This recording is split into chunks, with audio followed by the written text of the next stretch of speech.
दोस्तों स्वागत है आप सबका एक बार फिर से आपके अपने यूट्यूब चैनल में। मैं अभिषेक जनाब सभी लोगों का वेलकम करता हूं। तो दोस्तों आप लोग वीडियो को बहुत अच्छा प्यार दे रहे हैं, ऐसे अपना प्यार बनाए रखिए। चलिए दोस्तों आज की वीडियो में हम लोग बात करने वाले हैं एक बहुत ही फेमस कांड के बारे में, या दोस्तों तंदूर कांड के बारे में। दोस्तों वो आजकल का नहीं है दोस्तों, वो है लगभग आज से 28 साल पुराना। जी हाँ दोस्तों, हम बात करने वाले हैं दिल्ली के तंदूर कांड के बारे में, जो कि हुआ था सन 1995 के अंदर।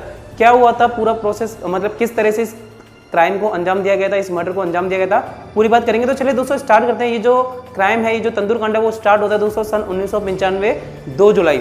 जी हाँ दोस्तों, 2 जुलाई दिल्ली के गोल मार्केट के सरकारी बंगले में रहने वाले यूथ कांग्रेस लीडर सुशील शर्मा और उनकी पत्नी नैना साहनी की पूरी कहानी है तंदूर कांड की।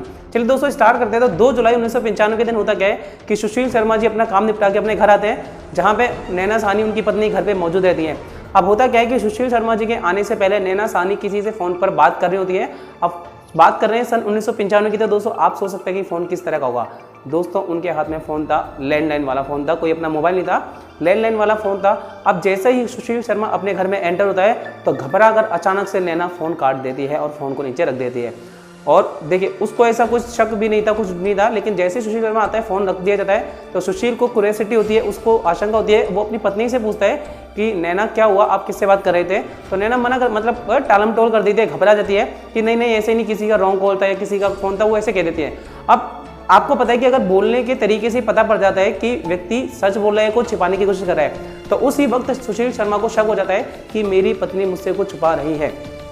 अब इन सबके बीच सुशील शर्मा का शक गहरा हो जाता है और वो क्या करता है। अब देखिए पुराने जमाना था, सन 1995, मोबाइल था नहीं कि नंबर देकर फोन कर दिया, लैंडलाइन था। लेकिन लैंडलाइन में खास बात क्या थी, उस समय भी दोस्तों रीडायल का ऑप्शन था।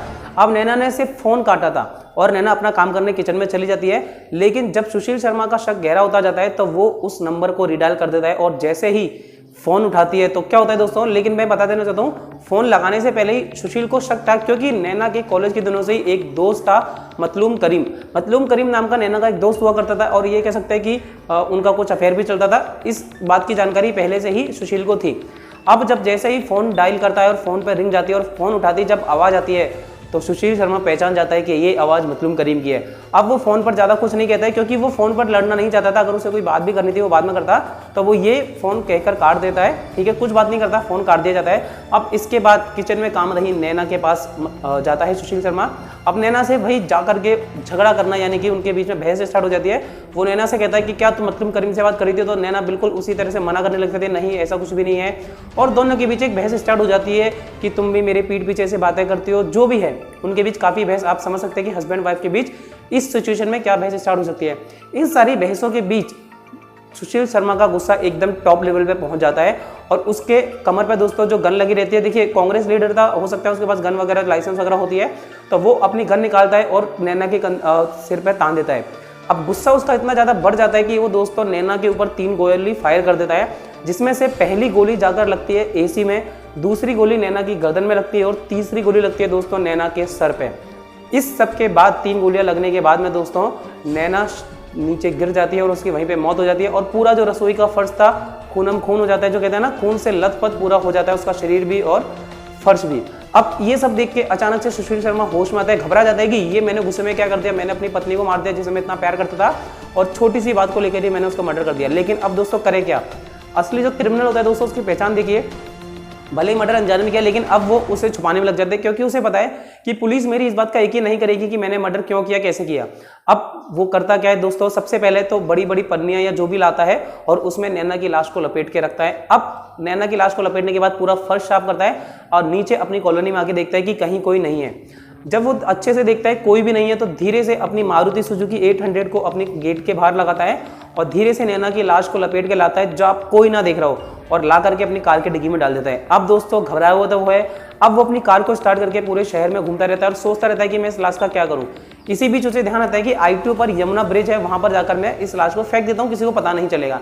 लेकिन होता क्या दोस्तों, वहां पर काफी ज्यादा भीड़ थी, जिस वजह से वो इस वारदात को अंजाम नहीं दे पाता, मतलब कि लाश को जो है पानी में नहीं फेंक पाता और वहां से लौट के आ जाता है। अब वो वहां से लौट करके आ जाता है अपने कनॉट पैलेस स्थित होटल में, जो उसका एक रेस्टोरेंट था, शायद उसका नाम बगीचा था, वहां पर आ जाता है और वहां पर उसका मैनेजर था केशव। अब वहाँ पे आके उसका थोड़ा क्या पता नहीं दिमाग में क्या तिकड़म चलती है, वो उस होटल में आ जाता है और अपने मैनेजर केशव को बोलता है, क्योंकि देखिए उस दिन दोस्तों ज़्यादा भीड़ भी थी, होटल में काफ़ी ज़्यादा लोग आए हुए थे, मैनेजर था, और स्टाफ भी था। तो वो केशव को बुला, अच्छा केशव भी कांग्रेस से जुड़ा हुआ था और उसका काफ़ी अच्छा दोस्त भी था जिससे वो अपनी हर बात शेयर करता था। तो वो केशव को कहता है कि जाकर पूरे होटल को पहले तो खाली करवाओ और स्टाफ को भी घर भेजने का प्रोग्राम करो। अब केशव समझ नहीं पाता, लेकिन क्योंकि उसके मालिक ने उसे आदेश दिया है तो वो जितने भी ऑर्डर थे, यानी कि जितने भी आ रखे थे कस्टमर, उन सबको बोलता है कि अब कोई भी नया ऑर्डर नहीं लिया जाएगा। फटाफट से जो भी ऑर्डर थे उनको पूरा करता है, सारे कस्टमर्स को बाहर निकालता है और स्टाफ वालों को भी कह देता है कि अब आपकी छुट्टी है, तो स्टाफ वालों को भी भेज देता है। इसके बाद सुशील शर्मा केशव को पूरी कहानी बताता है कि किस तरह से उसे नैना पे शक हुआ, नैना को गोली मारी, अब वो लाश को लेकर गाड़ी में घूम रहा है। ये सब बातें सुनकर केशव भी एक बार को सदमे में आ जाता है, उसे यकीन नहीं होता कि ये सुशील ने क्या कर दिया। लेकिन अब क्या कर सकते हैं, अब लाश को ठिकाने लगाना था। तो सुशील पास ही तंदूर गर्म था, तंदूर को देख के बोलता है कि अब हम सिर्फ एक ही काम कर सकते हैं कि अब हमें इस लाश को इस तंदूर में ठिकाने लगाना पड़ेगा। ये बात सुनकर के केशव के होश उड़ जाते हैं कि सुशील ये क्या कह रहा है। अंतिम संस्कार करने की बजाय वो अपनी पत्नी की लाश को ठिकाने के लिए तंदूर में डालने के लिए कह रहा है। लेकिन क्या करते हैं, अब अपने दोस्त का साथ देना था तो दोनों मिलकर के प्लानिंग करते हैं। और तंदूर दोस्तों छोटा मोटा नहीं था, एक बड़ा सारा जो सीमेंटेड तंदूर होता था जिसमें रोटियां बनाई जाती थी, ठीक है, लेकिन बड़ा था, लेकिन इतना बड़ा भी नहीं था कि लाश को पूरी अंदर चली जाए, पूरी लाश अंदर नहीं जा सकती थी। इसीलिए दोस्तों उनको या तो एक जगह से काटने का कुछ था नहीं, तो वो क्या करते हैं, सिर के समेत लाश को तंदूर के अंदर डाल देते हैं। अब सिर समेत जब लाश को तंदूर के अंदर डालते हैं तब टांगे तो बाहर है दोस्तों, और आग तंदूर में इतनी तेज भी नहीं थी, ठीक है, क्योंकि रोटियां पका के थी, लेकिन रोटियों के लिए इतनी तेज आग होती नहीं है कि शरीर को जलाया जा सके। तो इसलिए वो लोग क्या करते हैं, अंदर से वो कहता है सुशील की जाकर के घी मक्खन, मतलब जो भी इसे जलाने वाले तेल वेले सब लेके आओ, वो सब लेके आते हैं और उसके अंदर डाल देते हैं। अब ये से भी काम नहीं बनता, लकड़ियां लेके आते हैं, रद्दी जो भी होता है सब डाल देते हैं। अब इससे होता क्या दोस्तों, घी मक्खन तेल डालने से आग बहुत ज्यादा तेज हो जाती है। अब होटल की जो दीवार थी लगभग 8 फीट की थी, उस दीवार के बाहर भी दोस्तों आग की लपटें दिखने लगती हैं। तो उस दीवार के बिल्कुल पीछे की तरफ सट के एक महिला थी जिसका नाम था अनारो, जो सब्जियां बेचा करती थी। अब जैसे ही वो आग की लपटें इतनी तेज दिखती है, क्योंकि आज से पहले आग की लपटें इतनी तेज नहीं हुआ करती थी, डर जाती है और वो चिल्लाती है कि आग लग गई, आग लग गई। अब इसे क्या कहते हैं कि किस्मत कह लो कि वहीं पे पास में एक ऑफिसर भी खड़ा रहता है, एक हवलदार खड़ा रहता है जिसका नाम होता है दोस्तों अब्दुल नजीर। अब अब्दुल नजीर जैसे ही सुनता है बुढ़िया को क्या हुआ, फटाफट से जाता है अंदर की तरफ, देखता है तो वो देखता है कि आग लगी हुई है। अब जैसे ही वो अंदर जाने की कोशिश करता है तो केशव उसे रोक लेता है कि क्या हुआ। वो कहता है कि आग लग रही है, क्या हुआ है। तो अब्दुल नजीर को केशव कहता है कि देखिए सर, ये कांग्रेस यूथ लीडर सुशील शर्मा का होटल है और ऐसा कुछ नहीं है, हम लोग जो है वेस्ट मटेरियल जला रहे हैं। लेकिन अब क्योंकि अब्दुल नजीर को होटल के अंदर नहीं जाने दिया गया तो उसे थोड़ा सा शक हो जाता है कि कुछ ना कुछ तो गड़बड़ है। वो पीछे की तरफ से कूद करके होटल के अंदर आता है और वो क्या देखता है, जैसे होटल के अंदर कूद के आता है वो देखता है कि तंदूर के बाहर कुछ टांगे जैसा उससे कुछ दिखता है, पैर जैसा कुछ दिखता है। अब वो घबरा जाता है और जैसे ही वो पूछता है कि ये तुम लोग क्या कर रहे हो, तो वो बताते हैं कि सर ये बकरा है, हम लोग बकरे को जला रहे हैं, तंदूर के अंदर पका रहे हैं, बकरे की टांगे। तो वो कहता है कि तुमने पागल तो ना समझ रखा है दोस्तों, बकरे की टांगे और इंसान की टांगों में फर्क होता है। वो और पास आके देखता है तो उसे दिखता है कि ये किसी इंसानी लाश को जला रहे हैं। ये सब देख करके सुशील शर्मा मौके से फरार हो जाता है और अब्दुल नजीर बाहर चला जाता है पीसीआर यानी कि पुलिस कंट्रोल रूम को कॉल करने के लिए। और पुलिस जैसे ही आती है तब तक सुशील शर्मा भाग चुका होता है और वो केशव को गिरफ्तार कर लेती है। अब लाश को, जो भी ज्यादातर लाश जल चुकी थी, जितने भी हिस्सा बचा था लाश को बाहर निकाला जाता है उस तंदूर से। और उसके बाद दोस्तों होता क्या है कि अब्दुल नजीर केशव को पकड़ के ले जाता है, जितनी भी पुलिस फोर्स आई थी केशव को पकड़ के ले जाती है।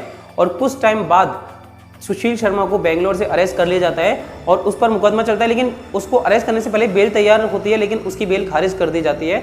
अब जब उस पर मुकदमा चलता है दोस्तों तो उसे फांसी की सजा दी जाती है। लेकिन बाद में जब वो हाई कोर्ट में अपील करता है तो वहां पर उसकी फांसी की सजा को उम्र कैद की सजा में तब्दील कर दिया जाता है, क्योंकि अदालत का कहना ये था क्योंकि ये मर्डर जानबूझकर नहीं किया गया, गुस्से में गलती से ये मर्डर हो गया, इस वजह से फांसी की सजा को कैंसिल करके उसे उम्र कैद की सजा दी जाती है। तो दोस्तों ये था दिल्ली का फेमस तंदूर कांड। आई होप आपको वीडियो अच्छी लगी होगी और आप लोग भी अपनी ओपिनियन बताएं कि इस तरह से मर्डर करना सही है या गलत है। गुस्सा किसी भी तरह का हो सकता है दोस्तों, अगर यही गुस्सा औरत को है और वो अगर मर्डर कर दे इंसान का तो क्या होगा। तो आप लोग अपने कमेंट और सजेशन जरूर देते रहें और आप लोग किसी क्राइम स्टोरी के बारे में जानना चाहते हैं तो वो भी कमेंट करके जरूर बताएं। थैंक यू दोस्तों, मिलते हैं अपने